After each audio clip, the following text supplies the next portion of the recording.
Chompy, what's going on, man? You're kind of beaming over there. Yes, I am quite, aren't I? I can only guess it's because you read something fantastic. Right again, of course.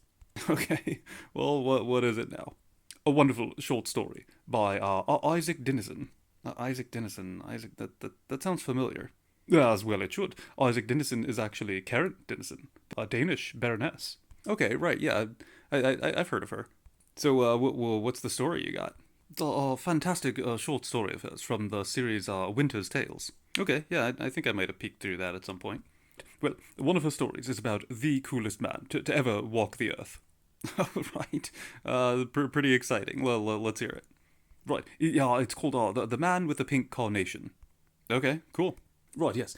So we follow a man named Charlie. He's not the coolest man, but he ends up meeting him. All right. Right, yes. So in the story, we follow Charlie as he arrives on a boat in Antwerp to meet his wife at a hotel.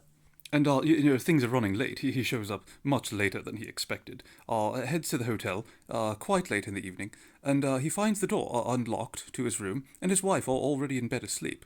And, he changes clothes, crawls into bed with her, and as he does so, he hears someone trying to open the door that he has just locked. So he gets up and he goes to the door and, opens it to find a very well-dressed young man wearing a pink carnation in the button of his jacket. And I'll just quote this for you. What struck Charlie in the moment that he looked at this young man was the expression in his face. It was so radiant with happiness that it shone with such a gentle, humble, wild, laughing rapture that Charlie had never seen the like of it. An angelic messenger sent straight from heaven could not have displayed more exuberant, glorious ecstasy. That's some good writing, and gosh, like what a character. I know. And the young man at first seems quite bewildered, and then says, "I beg your pardon. I infinitely regret to have disturbed you," and then goes off happily down the hallway. Okay. Now, Charlie begins to question this encounter, thinking perhaps, that he was running so late his wife thought he might not arrive until the next morning, you see. And so he further, supposes that perhaps his wife met this young man in the hotel and invited him to her room.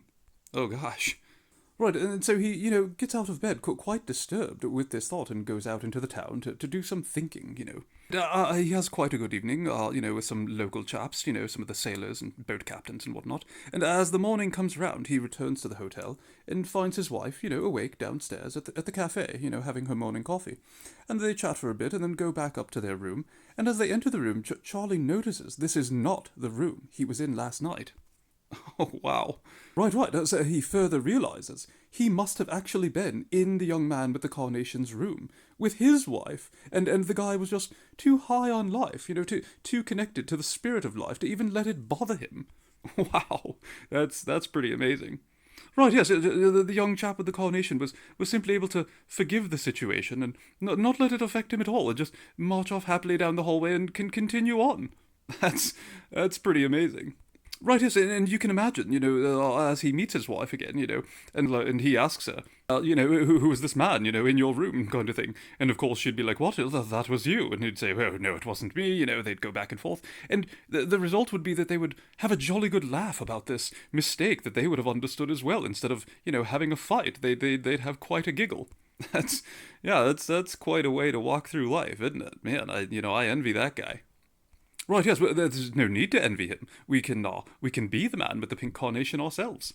I suppose you're right. If you're that connected to the spirit, you can just trot on through anything. For forgiveness, right? It's a magical quality. Quite right. Forgiveness, happiness, they go hand in hand, and I envy that joy as well. I aim to be just as joyous. Okay, well, you gonna plant some pink carnations? Quite right, I am. I'm going to plant a whole field of them in the garden. What do those even look like?